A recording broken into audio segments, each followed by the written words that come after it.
Welcome to Focus today. Tina Naidoo is with us, and she is the Executive Director of Bishop T.D. Jake's Texas Offenders Reentry Initiative. We're going to find out about that and what it is they actually do, because I think you think of T.D. Jakes in one capacity, and this may be yet another. Tina, it's good to have you with us. Thanks for being here. Appreciate it.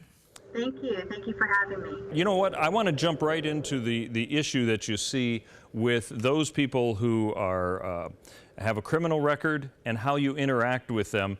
Before you tell us what it is you do with us, tell us about the scope of this situation. There are a lot of people who do have criminal records that are part of the United States, right? Absolutely, absolutely. So the U.S. is the world's leader in incarcerating its citizens, unfortunately, and we make up about 5% of the world's population, but we incarcerate about 25% of the world's population. So it's a huge, huge number, and it's an issue that a lot of our political leaders, our faith-based leaders, a lot of attention has come around this mass incarceration issue. For reentry, there's about 650,000 formerly incarcerated that return back to our communities every day. In Texas specifically, we have about 70,000 that come home every year. And keeping those things in mind, we know that there's a lot of barriers that they face when they get home. And some of those barriers include housing and employment, education, bringing their families back together. And those are some of the things that the TORI program, or the Texas Offenders Reentry Initiative, was created to address. And that is what you do then? That is your initiative with T.D. Jakes, right? How did this get started even? Yes, sir.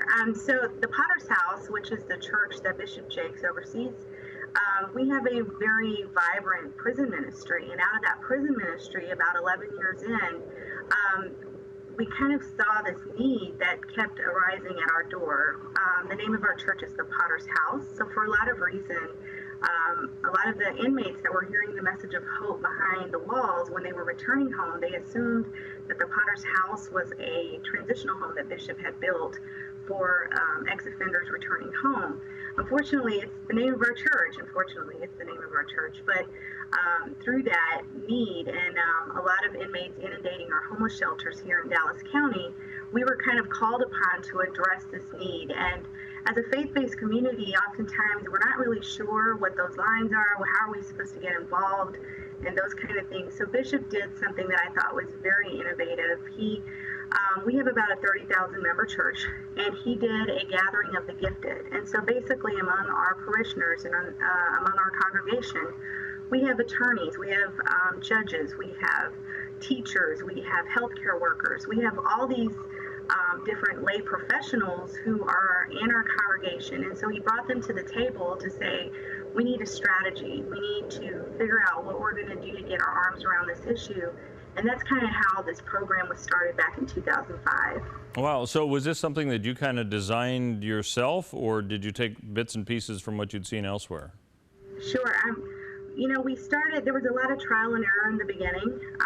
We ourselves weren't quite sure what we needed to do, how we needed to be involved, and we were, at the same time that our church was getting involved, there was a national initiative from the Department of Justice and from the White House that was asking all the departments to really look at reentry and what we were going to do about the mass incarceration issue. So for a lot of reasons, we were in rooms with individuals that worked for the state or worked for the federal government, and we as a church came to the table and said, well, this is what we have to offer, and here are the resources we have, and what can we do together to address this issue. And so we kind of found this common thread in which we could work together alongside each other to address this issue. All right. Well, give us an overview. It's a 12-month program.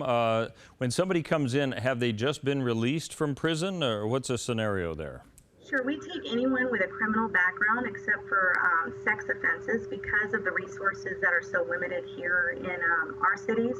So anybody with a criminal background is welcome to come to our office, and we go through a needs assessment with them. And the 6 core areas that we look at are housing, employment, education, family reunification, healthcare, and spiritual guidance. And so those are the 6 areas over a 12-month period that we address, and we create a plan in which to help the client to be successful in that 1 year. All right, give us an idea, some of the programs that you go with. You start off to a point of completion, I guess. Give an idea, and I suppose you have people who come from different backgrounds, so you have to fine tune it, but give us an idea, what is it that they actually go through?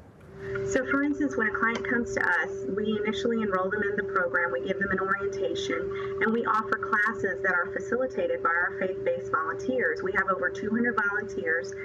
They do classes such as financial literacy, anger management, life skills, any of these support classes that our clients need in order to be educated, bring about awareness, and get them back on their feet. In that 12 months, we also help them find a job. We help them with resume writing. We also do a lot of things regarding their family. So when it comes to housing, do they have a healthy, stable living environment? We look at those things. We advocate for landlords to rent to our clients as long as they're attached to our program. A lot of times they'll offer discounts, or else they will allow our client to be on their property, because these are some of the barriers that those returning home from prison face. They're not, employers will not give them a job, and landlords will not rent to them, and those type of things. So a lot of our job is advocacy and building relationships with the community. Okay, interesting. As you have kind of been overseeing this, is there any one area that you see is the biggest need for somebody who's been an offender, who's now trying to get their life back, no matter what the offense might have been, and how the church, Christians, the public in general, can better assist them outside of going through your 12-month program? Can you enlighten us as to how we need to approach these individuals? So these 6 core areas that I was talking about: housing, employment, education, family reunification, spiritual guidance, that's like just a template, I think, that can be used in any faith-based community. You can pull resources around those areas. And for a lot of reasons, they are returning citizens to our community, and oftentimes our society is not as forgiving as we would like. And so as a church and as a core body of believers, I think part of our job is to get around this issue and advocate for these individuals coming home. And so building relationships with employers, getting the business community engaged. When you think about 650,000 returning citizens coming back to our community every day or every year, you really have to look at what are we doing as a community and as a society to allow them to become self-sufficient, because our national recidivism rate is about 52%. So of the 650,000 coming home every year, 52% are expected to go back to prison. And it costs taxpayers here in Texas $50 a day to incarcerate an individual, but it costs our TORI program less than $4 a day to rehabilitate.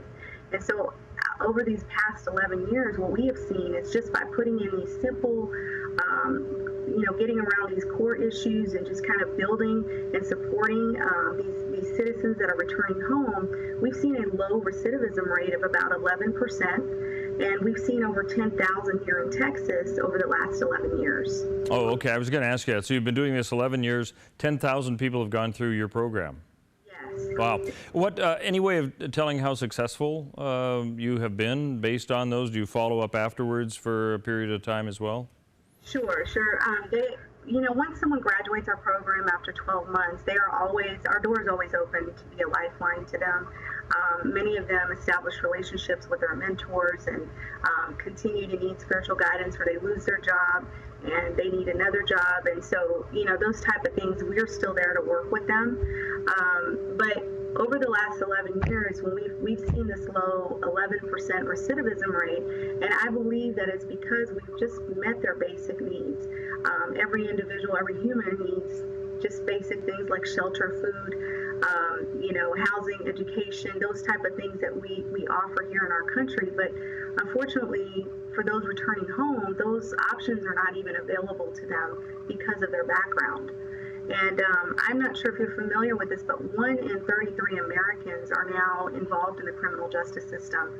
So it's no longer, that's not my problem. It's very much becoming our problem that we really need to get our hands around. And I think the faith-based community is the best community to step up to the plate, because we know better than anyone that, we've all sinned and fallen short.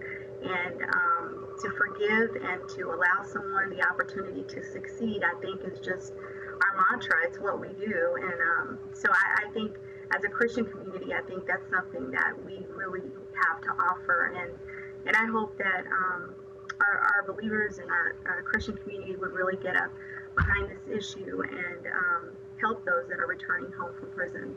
Tina Naidoo is the Executive Director of Bishop T.D. Jake's Texas Offenders Reentry Initiative. Just a final question I have for you. As you look at the trends in our justice system, our judicial system, are things, any idea that things are improving in any way, or do you see this problem of offenders and then you having to work with them to pick up the pieces just getting worse? Well, recently I was awarded the White House Champion of Change, and I was very excited about the award because it basically told me that they heard us at the White House.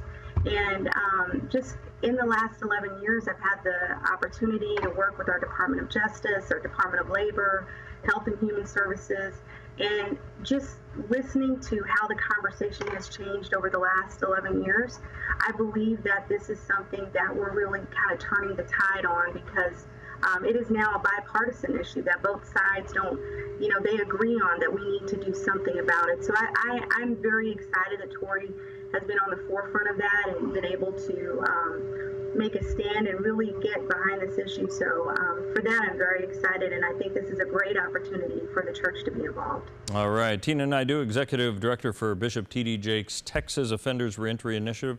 Thanks for being with us. Sure. Thanks for having me. You bet. Thanks for joining us for Focus Today.